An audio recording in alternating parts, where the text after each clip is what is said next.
세상에 떠도는 기묘한 괴담들. 첫 번째 이야기. 돌아가신 할머니는 꿈에서 나를 지켜주었다. 아버지와 어머니, 저 그리고 여동생 이렇게 넷이서 참 행복했었습니다. 제가 5살 때까지는 말이죠. 어느 날 제가 5살이 되고 나서 할머니 댁에서 놀고 있을 때였습니다. 아버지께서 찾아와 저를 보며 어머니가 집을 나갔다라고 하셨고, 그 말이 끝나자마자 저는 엉엉 울었습니다. 그러고 나서 아버지는 모습을 감추셨고, 그 뒤로 저와 동생은 할아버지 댁에서 같이 살게 됐죠.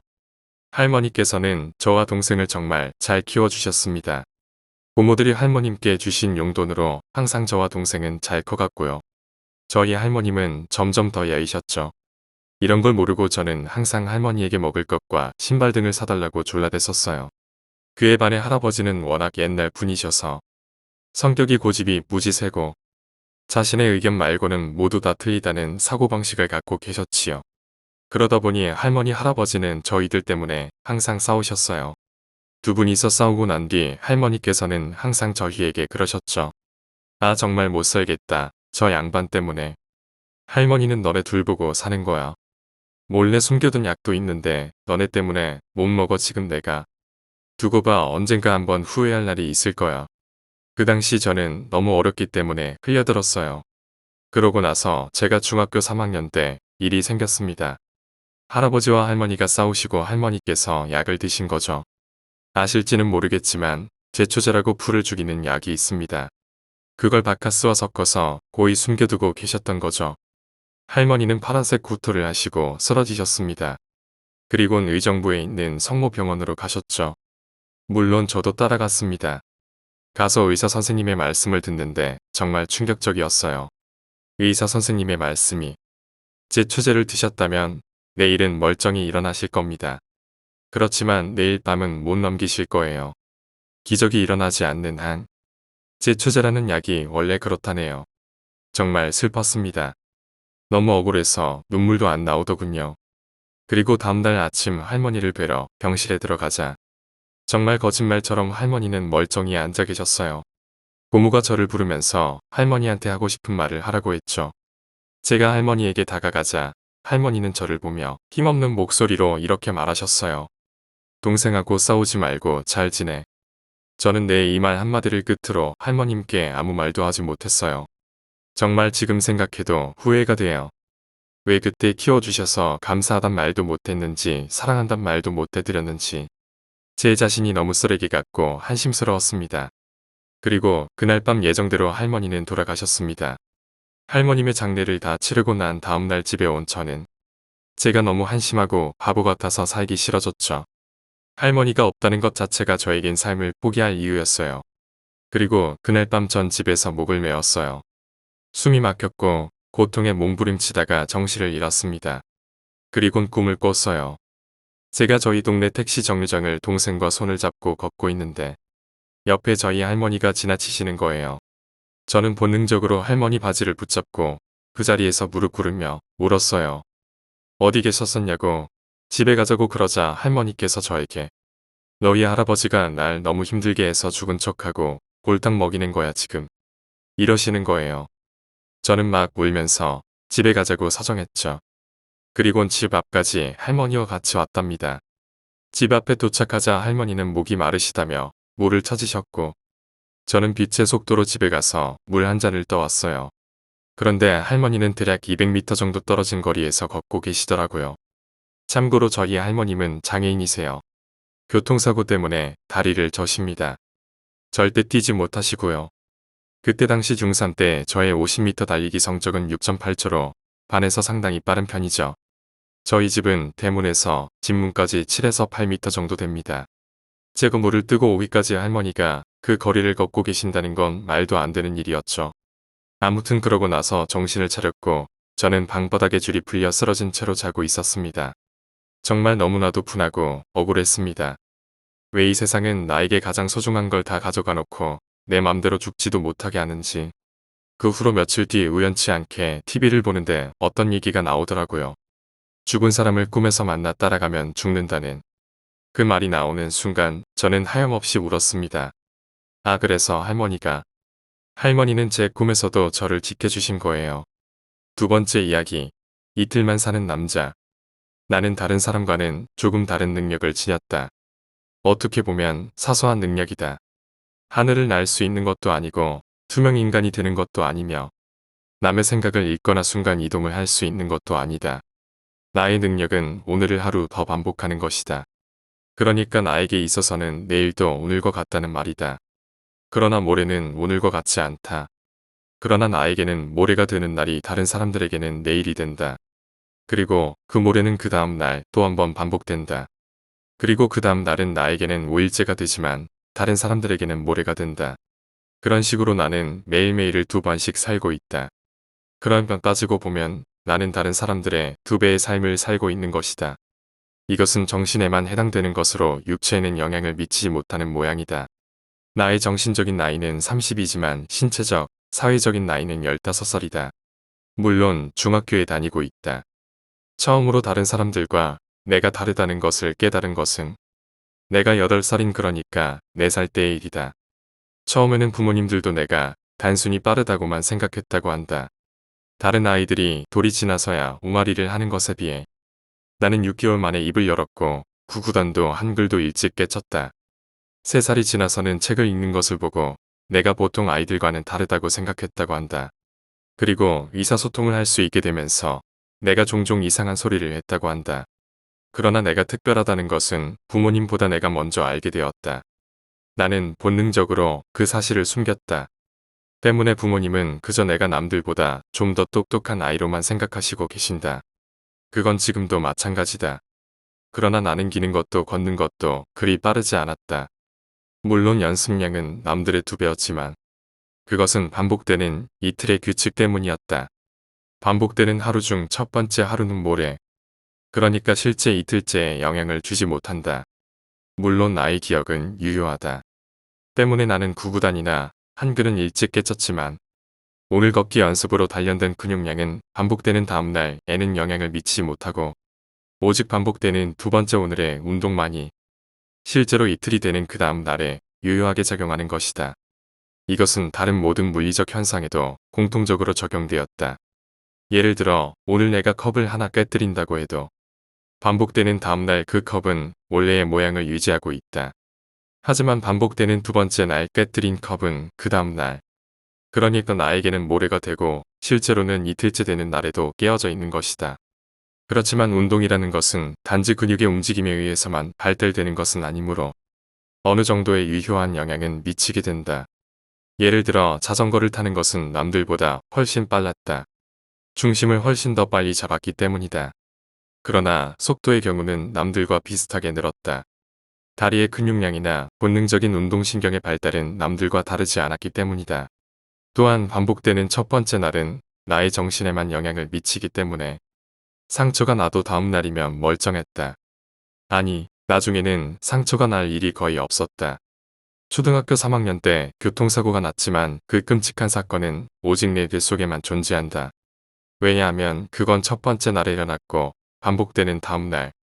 나는 그 시간에 그 길로 가지 않았기 때문이다. 그 후로 나는 첫 번째 날에 비해 두 번째 날에는 무엇이든 훨씬 조심하게 되었다. 왜냐하면 두 번째 날은 돌이킬 수 없었기 때문이다.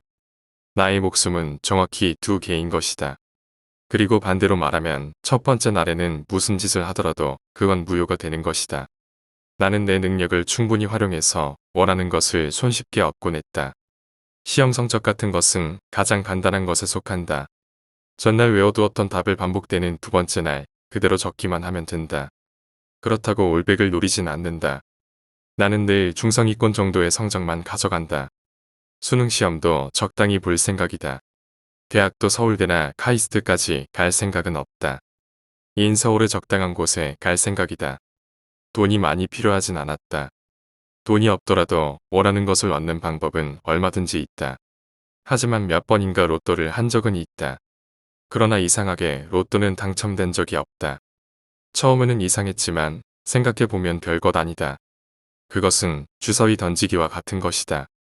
똑같은 환경에서 주사위를 던져 또 주사위는 매번 다른 숫자가 나온다.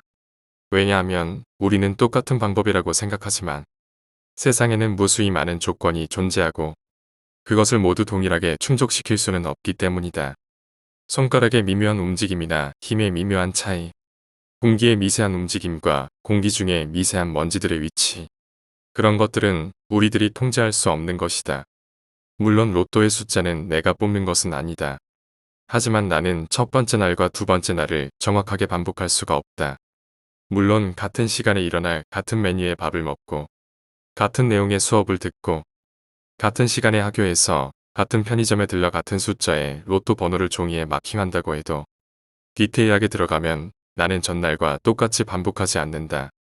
내가 걸었던 걸음수, 들이마시고 내뱉은 공기의 총량, 하루 종일 뛰었던 심박수의 숫자, 눈을 깜빡인 횟수는 정확하게 동일할 수가 없다. 물론 그런 것은 너무나 사소한 것이다. 그러나 그런 사소한 차이가 소위 말하는 나비 효과가 되어 로또 번호에 영향을 미치는 것이다. 물론 그것은 로또 번호뿐만 아니라 세상의 많은 것에 보이지 않게 영향을 미친다. 오래전에 일어났던 전철 사고가 그 예다. 반복되는 첫날, 나는 늘 타고 오던 지하철을 타고 집으로 귀가했다. 그리고 그날도 평소와 다름없는 하루였다. 그런데 반복되는 이틀째에 나는 무슨 이유에서인지 지하철이 아니라 버스를 타고 귀가했다. 이유는 기억나지 않는다. 어디 들릴 곳이 있었는지 아니면 단순한 변심이었는지 중요한 것은 기억도 나지 않는 사소한 이유에서였다는 것이다. 그리고 나는 귀가하고 나서 속보로 다뤄지고 있는 지하철 사고 뉴스를 접했다. 그때의 충격은 지금도 잊을 수 없다. 엄청난 충격이었지만 그것은 오직 나만이 이해할 수 있는 공포였다. 그때는 왜 매번 똑같이 반복되던 하루가 그날만은 달랐을까? 이해할 수 없었지만 로또를 하고 나서 나는 확신하게 되었다. 기억나지도 않는 나의 어떤 사소한 행동 때문에 그것이 지하철에 어떤 영향을 주게 되었고 사고가 일어나게 된 것이다. 그렇게밖에 생각할 수 없었다. 물론 나는 그날, 전날과는 여러 가지 다른 행동을 했다. 첫날에는 지각도 하고 수업 시간에 졸기도 하고 하교하는 길에 아이스크림도 하나 사 먹었다. 다음 날에는 지각도 하지 않았고 졸지도 않았다. 그리고 아이스크림 대신에 커피를 사 먹었다. 분명 수많은 사소한 다른 행동을 했다. 하지만 도대체 나의 무슨 행동이 영향을 미쳤는지는 알 수가 없었다. 그런 것은 내가 조심한다고 해도 막을 수 있는 것도 아니었다. 하지만 그런 경우는 극히 드물었다. 사실 그 정도로 큰 차이가 있었던 것은 그 사건 하나가 전부였다. 대부분의 경우 반복되는 날은 내가 적극적으로 행동하지 않는 이상 비슷하게 흘러갔다. 거시적으로 보면 전날과 다음 날은 동일했다. 때문에 반복되는 오늘과 반복되는 내일의 시험지가 다른 경우는 거의 없었다. 이것이 내가 부모님과 주변 사람들에게 제법 공부를 하는 아이로 비치는 이유다. 뿐만 아니라 나는 첫날에 비해 두 번째 날에는 늘 조심한다. 그리고 주변 사람들과 세상은 반복되는 두 번째 날의 나의 모습만 기억하기 때문에 다들 나를 성실하고 신중한 아이로 알고 있다. 가식적이지만 나는 눈에 띄고 싶은 생각은 없다. 나는 학교에서나 집에서나 성실한 아이로 비치고 있다. 물론 이것은 두 번째 날의 나에게 해당되는 이야기다. 첫 번째 날의 나는 지각뿐 아니라 학교를 나가지 않을 때도 많다. 하지만 매번 그렇지는 않다. 왜냐하면 그렇게 되면 다음날 무슨 일이 일어날지에 대한 정보를 얻을 수 없고 그것은 신중하고 조심스러운 나에게는 여간 부담이 되는 일이 아니기 때문이다. 때문에 나는 대부분의 경우 매번 남들보다 2배나 학교에 등교하곤 한다. 담배는 피우지 않는다. 가끔 생각이나 나서 피울 때가 있지만 두 번째 날에 나는 담배를 피우지 않기 때문에 매번 처음 담배를 피우는 것처럼 고통스럽게 기침을 해댄다. 가끔 혼자 술을 마실 때도 있지만 그것처럼 고독한 행위도 없다. 나는 벌써 30이 넘었지만 누구도 그렇게 생각해주지 않는다. 때문에 나 혼자 먹는 수밖에 없기 때문이다. 본드도 해봤다.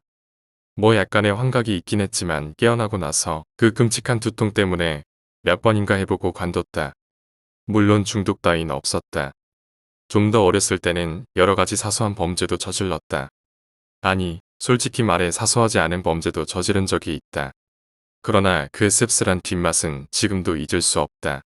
전날 끔찍한 표정으로 비명을 지르던 여자가 다음날 해맑게 웃으며 인사를 할 때면 그렇게 자괴감이 들 수가 없었다. 절도에 대해선 나도 꽤 일가견이 있다. 도둑질은 실력의 유무와 크게 상관없이 들키지 않는 것보다 들키는 것이 더 어려운 것이라는 것을 알게 되었다. 물론 꼬리가 길면 언젠가는 밟히겠지만 나의 꼬리는 언제나 시간의 틈새에서 어디론가 사라져버리기 때문에 그럴 일은 없었다. 몇 번인가 경찰서에도 가봤고 부모님의 실망한 얼굴도 봤다. 물론 나를 제외한 세상에서는 존재하지 않는 과거이지만 아무튼 나는 보통 사람의 2배를 살았고 그보다 많은 경험을 해봤다. 시시하다. 그게 나의 조금은 특별한 능력과 인생에 대한 나의 조촐한 결론이다. 전학생을 소개한다. 이름은 박혜린. 인사해라. 안녕하세요. 박혜린입니다. 전학생이 소개를 하는 동안에도 나는 창밖을 쳐다보고 있었다.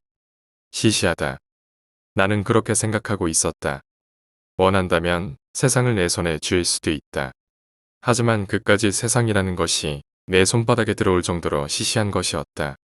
나는 우주가 숨기고 있던 부끄러운 비밀을 발견해버린 기분이었다. 응. 자리는? 그래. 저기 앉도록. 전학생은 선생님이 가리킨 자리로 가며 나를 쳐다봤다. 나도 무심코 쳐다보는데 그녀와 눈이 마주쳤다. 그렇게 생겼구나. 나는 반쯤 정지시킨 뇌로 그렇게 생각했다. 전학생을 소개한다. 박혜린이라고 한다. 인사해라. 안녕하세요. 박혜린입니다. 2번째 날. 나는 아이들처럼 적당히 박수도 치며 호응했다. 2번째 날에 나는 사람들에게 기억되기 때문에 적당히 사회적인 행동을 하지 않을 수 없다. 그래. 자리는? 저기 앉도록. 전학생은 자리로 들어가며 내 자리를 스치고 지나갔다. 나는 멍청하게 그녀를 쳐다보는데 그녀는 나와 눈이 마주치자 피식 웃는 것이었다.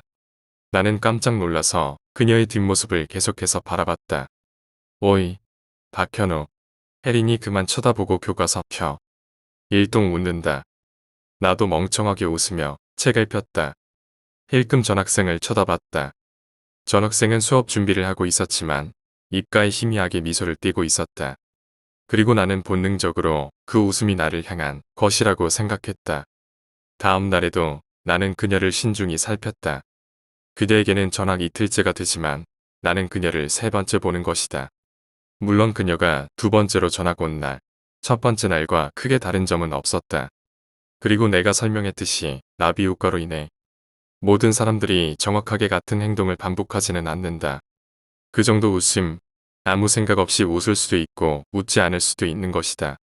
그녀는 반복되는 1번째 날에는 사르트르의 구토를 읽고 있었지만 2번째 날에는 카프카의 성을 읽고 있었다. 그 정도의 차이 말이다. 그러나 내 본능이 그게 아니라고 말하고 있었다. 이미 나의 존재가 슈퍼파워의 능력을 증명하는 것이다. 나는 싫든 좋든 육감이라는 것을 믿지 않을 수 없다. 그리고 그 육감은 뭔가 느끼고 있는 모양이다. 그러나 그녀에게서 특별한 점은 발견되지 않았다. 그녀는 전학생답게 아이들에게 둘러싸여 관심의 대상이 되었다. 그녀는 침착하고 적당한 유머가 섞인 대화로 아이들과 자연스럽게 이야기하고 있었다. 3번째 쉬는 시간 나는 그녀에게 접근했다. 안녕. 그녀는 나를 빤히 쳐다볼 뿐 대답은 하지 않았다. 이름이 혜린이야? 응. 그렇구나. 원래 고향이 어디야? 인천. 인천. 인천 어디?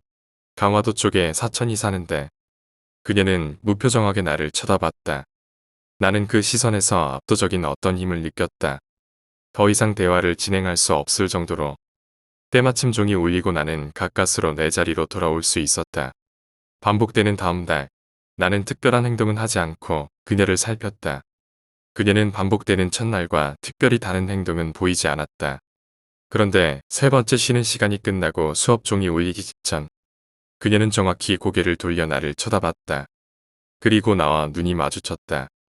나는 그 순간에도 메두사의 눈을 쳐다본 것처럼 단단히 굳어버렸다. 나는 확신했다. 그녀는 나의 존재를 알고 있다고. 그러니까 1번째 날의 나와 2번째 날의 나를 모두 알고 있다. 분명 1번째 날 3번째 시간에 그녀에게 말을 걸었던 내가 2번째 날에는 그렇게 행동하지 않았기 때문에 나를 쳐다본 것이다. 그렇게밖에 생각할 수 없었다. 그녀도 느꼈을 것이다. 말했듯이 대화 중에 특정한 표현이나 손동작, 시선 처리 같은 사소한 부분에 있어서는 전날과 반복되는 다음날 동일하지 않을 수도 있다. 그러나 대화 자체가 일어나거나 일어나지 않는 변화는 여간에서는 일어나지 않는다. 첫날에 말을 걸었던 내가 2번째 날에는 그렇게 하지 않았다. 때문에 그녀는 나를 쳐다본 것이다. 나는 한편으로는 반갑기도 하고 흥분되었지만 두렵기도 했다. 때문에 나는 그 후 며칠간 반복되는 두 날 모두 거의 비슷하게 행동했다. 그리고 매번 사소한 부분을 다르게 행동했다. 어떤 날에는 짝꿍과 이야기하고 반복되는 날에는 매점에 갔다. 숙제를 해오기도 하고 하지 않기도 했다. 그리고 그녀의 반응을 살폈다. 그러나 그녀는 나의 그런 행동들에 시큰둥할 뿐이었다. 나는 조급해지기도 하고 내가 단순한 착각을 하고 있는 건지도 모른다고 생각했다. 그러나 생각지도 못한 순간에 그녀에게서 반응이 나타났다. 박현우. 점심시간이었다. 일을 닫고 자리로 돌아와 있는데 그녀가 나에게 다가왔다. 나랑 잠깐 이야기할래? 올 것이 왔구나. 나는 언제나 준비가 되어 있었기 때문에 서슴없이 그녀를 따라갔다. 그녀는 뒷문을 통해 학교를 빠져나왔다. 학교 뒤는 바로 낮은 산으로 이어져 있는데 그녀는 익숙하게 산길을 헤치고 올라갔다. 그리 험하지 않은 산이었고 산 넘어 사는 아이들이 오가거나 담배를 피우는 아이들이 가끔 오르락내리락 하기 때문에 길도 나 있었다. 때문에 우리는 큰 힘을 들이지 않고 정상에 올라갔다. 정상에서는 시야가 탁 트여 학교 주변의 전경이 한눈에 들어왔다. 이런 곳이 있구나. 4년간이나 다니고 있으면서 한 번을 올라올 생각을 하지 않았던 곳이었다. 시험해 볼 필요 없다. 나는 너와 같은 사람이니까. 그녀는 거두절미하고 그렇게 말했다. 그렇구나. 어쩐지 그럴 것 같았어. 어때? 지금 기분이? 무한데. 무하다는 한마디로 설명할 수는 없었다. 난 지금껏 나 같은 사람은 나 혼자인 줄 알았어. 전혀 즐겁지도 않았어. 물론 다른 사람들에 비해 원하는 것을 쉽게 얻으며 살아왔지만 고통스러웠어. 나의 외로움은 설명할 수 없는 것이었어. 나는 왼손목을 들어 바라봤다. 손목은 깨끗했다. 그러나 내 기억 속에는 내가 20살. 그러니까 10살 때 동맥을 그었던 결국이 선명하게 남아있다. 죽고 싶을 만큼 괴로웠다. 하지만 진짜로 죽을 만큼의 용기는 없었지. 10살 때였어. 보통 사람들의 나이로 말하자면 말이야. 그 뒤로 나는 죽은 것이나 다름없었다. 나는 그저 지루한 삶을 남들보다 2배나 살고 있을 따름이야. 걸어 다니는 시체. 좀비. 그러나 너의 존재는 나에게 신선한 충격이었어. 때문에 너를 강렬하게 알고 싶었지만 그만큼 두려웠어. 그녀는 잠자코 내 말을 듣고 있었다. 마치 준비했던 것처럼 나는 마음속에 응어리졌던 의외기를 거침없이 내뱉었다. 누군가에게는 말하고 싶었다. 이해받을 수 있는 상대에게서. 너는 이틀이구나. 그것이 그녀의 유일한 대답이었다. 이야기는 거기서 끝났다. 그녀는 다시 산을 내려갔다. 나는 멍하게 그녀의 뒷모습을 바라봤다. 담배가 생각났다. 나는 학교로 돌아가지 않았다. 그대로 해가 질 때까지 산에서 가만히 도시의 전경을 쳐다봤다. 세 번째 이야기, 구두 소리. 나는 얼마 전 백수 생활을 청산하고 떳떳한 직장인이 됐다. 비록 중소기업 회사지만 페이도 좋고 근무 시간도 그리 빽빽하지 않아. 나에겐 더없이 좋은 직장이었다. 직장을 얻으면서 부모님이 마련해 주신 돈과 내가 지금껏 모아온 돈을 모아 작은 다세대 주택의 집을 마련했다. 복도식 다세대 주택이란 넓지도 않고 주변이 시끄럽지만 그래도 생애 첫 독립이라 설레는 마음으로 이사를 갔다. 취직한 지 한 달 즈음 일이었나. 집에서 노곤한 심신을 달래고자 좁지만 혼자 들어가기엔 충분한 욕조의 따뜻한 물을 받았다. 몸의 피로를 풀고 스르르 잠에 들려는 찰나. 또각, 또각, 또각 여자의 구두 소리가 내 귀를 간지럽혔다. 또각, 또각, 또각 구두 소리는 좀채 멈추지 않았고 그 소리는 피로에 쌓인 나에게 굉장히 거슬렸다. 슬슬 짜증이 나기 시작했고 서둘러 몸을 다 씻고 옷을 갖춰 입고 집 문을 열었다. 그리고 복도를 내다보는데 복도에는 아무도 없었다. 그렇지만 구두 소리는 멈추지 않았다. 또각, 또각. 대체 뭐야? 위층에서 나는 소린가? 짜증나는군. 어쨌든 다음날 출근을 위해 서둘러 잠자리에 청했고 그때까지도 구두 소리는 멈추지 않았다. 그리고 다음날 구두 소리는 또다시 나의 신경을 건드렸고 그 다음날 또 그 다음날도 구두 소리는 멈추지 않았다. 나의 신경은 예민해질 대로 예민해졌고 위층이던 아래층이던 매일 밤마다 나를 괴롭히던 소리를 멈춰야겠다고 생각 들었다. 또각, 또각. 나는 화가 치밀었고 문을 박차고 나갔다. 역시 소리는 들리나 우리 층에 있지 않았다. 그래서 위층으로 먼저 올라가 봤다. 위층에도 역시 없었다. 그래서 다시 아래층으로 내려가 봤다. 아래층에도 없었다. 또각, 또각. 대체 어디 있는 거야? 정말이지 신경질이 나서 못 살겠어. 다시 집으로 돌아가다가 집 앞 복도 난간이 기대서 담배를 입에 물었다. 그리곤 담배를 피우는데 피는 와중에도 구두 소리는 멈추지 않았다. 저 구두 소리도 슬슬 익숙해질 것 같아. 그리곤 무의식 중에 복도 난간 밖으로 얼굴을 내밀었고 위를 쳐다봤다. 어떻게 거기 계십니까? 그때 무슨 심정으로 그런 말이 나왔는지 나도 모르겠다. 아무튼 무심코 난간 밖으로 내밀어 올려본 풍경은 머리를 길게 내린 여성이 주택 외벽에 붙어 구두를 신고 걸어 다니고 있었다. 네 번째 이야기, 거울을 보면 사람들이 죽어버린다. 사랑하는 나의 당신에게. 당신에게 쓰는 이 편지가 우리의 처음이자 마지막 편지가 될지도 모르겠습니다. 생각해보면 참 많은 시간이 흐른 것 같습니다. 우리가 처음 만난 그날부터 말이에요. 사실 처음엔 많이 당황했습니다. 평소 문단속을 잘하고 다닌다고 생각했는데 그날따라 외모를 잠그지 않고 나갔던 건지 지금 생각해보면 운명이 아닐까 싶네요. 그때를 생각하면 솔직히 아직도 약간 오싹하긴 해요. 방에 들어오자마자 몸이 굳어버렸었죠. 어두운 방 한편에 우두커니 서 있는 당신을 보고 말이에요. 멍하니 당신을 바라보면서 어찌할 바를 모르던 저를 보고 당신이 속삭였었죠. 넌 누구야? 처음 듣는 당신의 아름다운 목소리에 나는 많은 생각이 들었어요. 왜 이 여자는 내 방에 들어와 있는 건가? 왜 이 여자는 나에게 저런 질문을 하는 걸까? 이 여자의 정체가 뭘까? 난 되물었었죠. 그러는 당신은 누구신데 여기 들어와 계신 겁니까? 하지만 당신은 아무 대답도 하지 않았어요. 내가 어떤 질문을 하고 어떤 행동을 해도 당신은 그저 멍하니 나를 응시하고 있었죠. 가끔 당신은 나에게 무슨 말이라도 전할 듯 이런저런 몸짓을 보이기도 했지만 어두운 주의 때문인지 혼란스러웠던 당시의 내 머릿속 때문인지 전혀 알아볼 수 없었죠. 그렇게 몇 분이 흘렀을까. 문득 불을 켜야겠다는 생각이 들었어요. 그래서 전등의 스위치를 향해 몸을 돌렸죠. 난 아직도 잊을 수가 없어요. 내 손이 스위치에 닿는 그 순간 당신이 날 바라보던 그 안타까운 눈빛을 불을 켜고서야 알게 되었죠.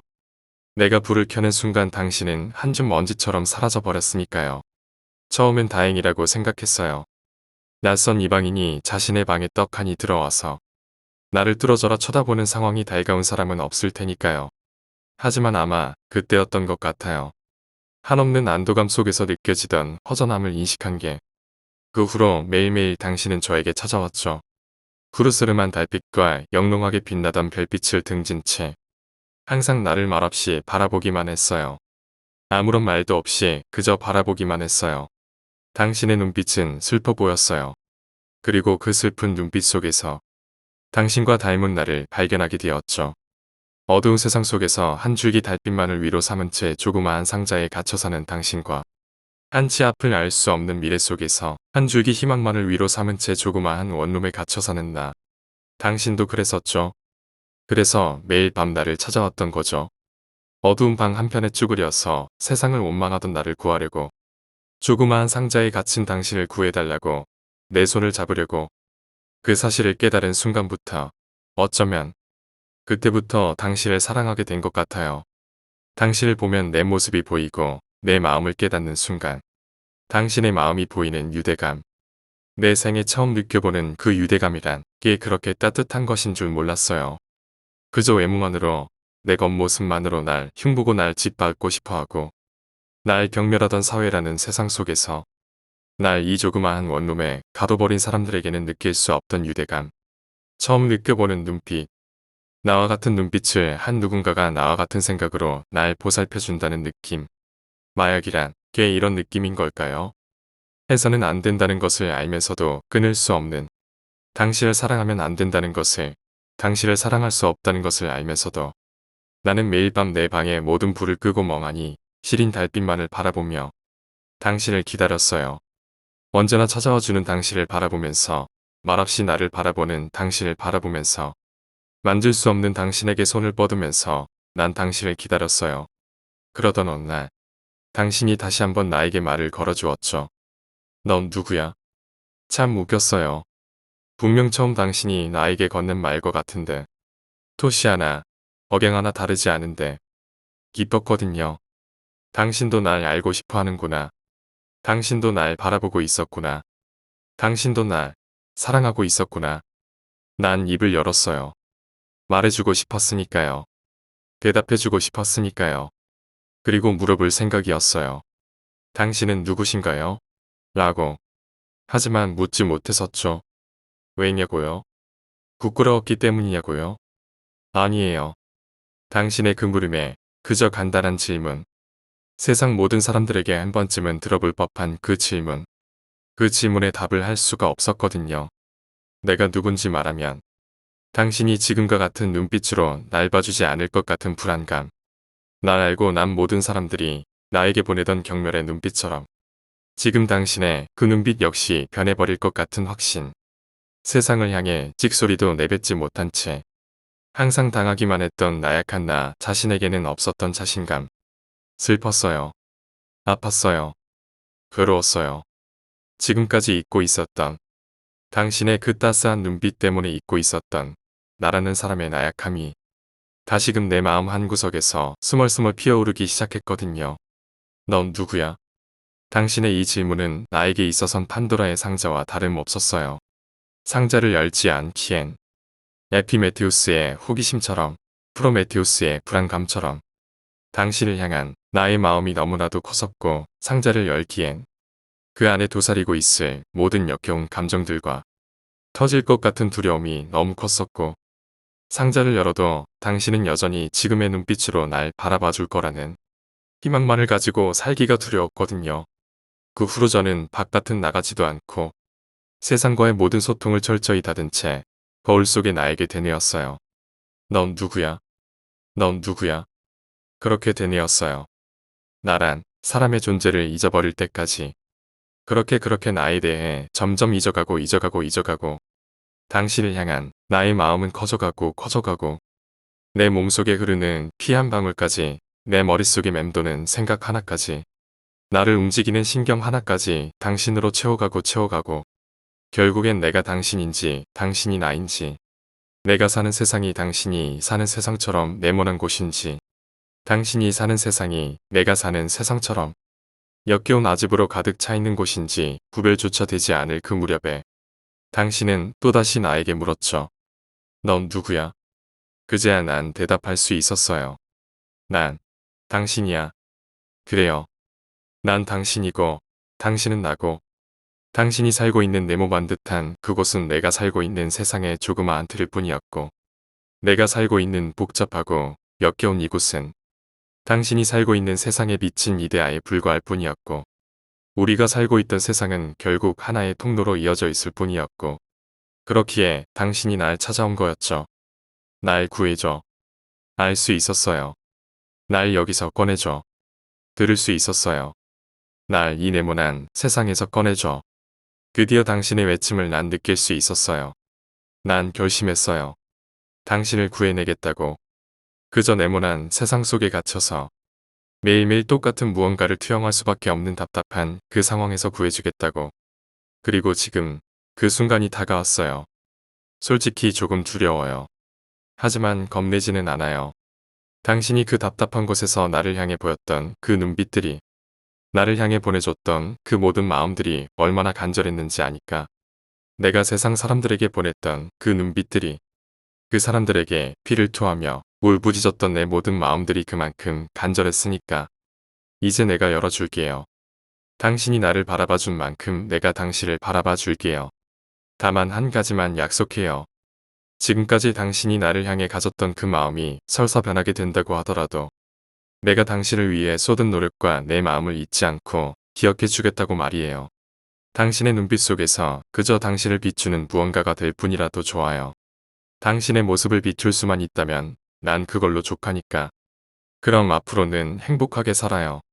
당신의 그 슬픈 눈빛을 가진 사람은 당신의 그 슬픈 눈빛을 기억할 사람은 나 혼자로도 좋게요. 이제 당신을 가두고 있는 그 무언가에서 당신을 빼내줄게요. 당신과 나를 단절하고 있던 그것을 열어줄게요. 제발 행복해줘요. 사랑해요.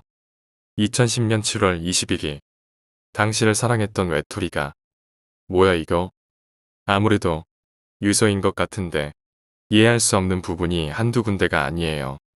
이 편지 속에서 나오는 당신은 조사해봤나? 네. 하지만 도저히 잡히지가 않습니다. 저 남자의 통화 내역부터 주변 사람들의 이야기까지 모두 들어봤지만 거참 미칠 노릇이구만. 형사로 보이는 남자는 이내 방의 정중앙으로 발걸음을 옮기기 시작했다. 자살이야. 자살인데 자살의 동기가 분명하지 않아. 아니 정확히 말하면 자살의 동기인 당신의 존재가 불분명해. 혼잣말을 중얼거리던 형사의 발걸음이 멈춘 곳에는 조그마한 접이식 의자가 엎어진 채 놓여 있었고 그 위에는 무언가 무거운 물체를 지탱했을 가느다란 새끼줄이 덩그러니 매달려 있었다. 도대체 넌 왜 자살한 거냐? 누구를 위해 자살한 거냐고. 형사는 허공에 매달린 채 흔들거리는 새끼줄을 손으로 툭 건드렸다. 네모난 상자, 조그마한 세상, 그리고 자신의 세상을 투영하는 그 무언가. 형사는 새끼줄을 다시 한번 툭 건드렸다. 세상을 비추는 또 다른 무언가. 형사는 새끼줄을 다시 한번 툭 건드렸다. 그리고는 새끼줄에서 몸을 돌린 채 의자가 넘어진 반대편 벽을 쳐다보았다. 그곳에는 흔들리는 새끼줄이 있었고 그 밑에서 무언가를 응시하는 남자의 모습이 있었다. 세상을 비춘다. 투영한다. 네모난 세상. 설마 이건가? 형사는 자신을 응시하는 또 다른 자신을 향해 걸음을 옮겼다. 그리고는 그를 향해 손을 뻗었다. 차가운 촉감과 함께 딱딱한 무언가를 손으로 쓰다듬는 형사. 설마 나르시시즘이라도 걸렸다는 거냐? 형사는 무언가를 지그시 누르고 있던 손가락을 뗀 채로 뒤돌아섰다. 형사의 표정은 홀가분함과 어이없음이 교차하는 듯한 기묘한 모양을 하고 있었다. 그곳에는 형사의 체온을 받아 하얗게 김이 서린 거울이 놓여 있었다. 오이, 김 형사. 됐어. 대충 알 것 같으니까 일단 사건 현장 보존하고 서로 가자고. 네. 해결된 것 같다고. 알 것 같으니까 일단 시체 가져간 감식반 애들 보고 감식 결과 보고해 달라고 해. 그리고 자살한 녀석의 정신과 치료 목록 대조해보고. 네. 네. 저 감식반이라뇨? 시체 가져간 애들 말이야. 우리 올 때 시체 없었잖아. 뭐라? 그러고 보니 그렇네요. 감식반이 다녀갔단 보고는 들은 적이 없는데. 그 녀석들 하는 게 뭐 그렇지. 한마디 해야겠어. 보고를 똑바로 해야지. 새끼들이 빠져가지고는 어쨌든 사건 현장 보존하고 빨리 가자고. 당신이 누군지 찾으셨다는 거죠? 그래. 거울이었어. 거울이요? 형사는 자신을 향해 반문하는 남자를 한심하다는 듯이 쳐다보고는 거울을 가리키며 말을 이었다. 그래 거울. 네모난 세상, 세상을 투영하는 조그마한 군 뭐겠어? 거울밖에 더 있어? 남자는 이해할 수 없다는 듯이 고개를 갸우뚱거렸다. 그 모습을 본 형사는 주먹을 들어서 한 대 쥐어박으려는 듯이 뒤로 돌렸다가 이내 한숨을 쉬고는 손을 내린 채 그를 째려보며 완성을 높였다. 어휴 이 무식한 자식아. 잘 봐봐. 저 의자가 놓였던 방향, 줄의 위치, 그리고 편지가 놓여있던 곳. 모두 거울과 일직선상이고 거울을 바라보고 있어. 무슨 말인지 알겠어? 그래. 자살한 자식이 미친 놈이었던 거지. 거울에 비친 자신을 확인하고는 사랑에 빠져버린 거야. 말세다 말세. 저런 히키코모리 자식이 있는 것도 소름 끼치는데 자기를 사랑해서 자살이라니. 형사는 허공에서 진저 운동을 계속하고 있는 새끼줄을 보며 혀를 끌끌 차더니 기분 나쁘다는 듯 획 돌아서서 방을 나가버렸고 남자는 어찌할 바를 모른다는 듯 고개를 흔들더니 곧 뒤따라 방을 나서기 시작했다. 아무리 그래도 거울을 보고 자살을 하다니. 자기 모습을 비춘다라. 에이 모르겠다. 남자는 마지막으로 방을 휙 둘러보고는 방문을 열고 사건 현장에서 모습을 감추었다. 방문이 닫힌 방은 이내 정적과 고요에 휩싸였다. 김이 서린 거울은 여전히 방 안의 모습을 투영하려는 듯 달빛까지 머금고 있었다. 그 앞에는 아무렇게나 내팽개쳐진 접이식 의자가 죽어버린 시체를 연상시키듯 누워 있었고 그 위로는 누군가에게 인사하는 듯한 새끼줄만이 좌우로 흔들거리고 있었다. 그 뒤로는 네모난 모양의 창문이 달빛을 받은 채로 방 안의 모습을 비추고 있었다.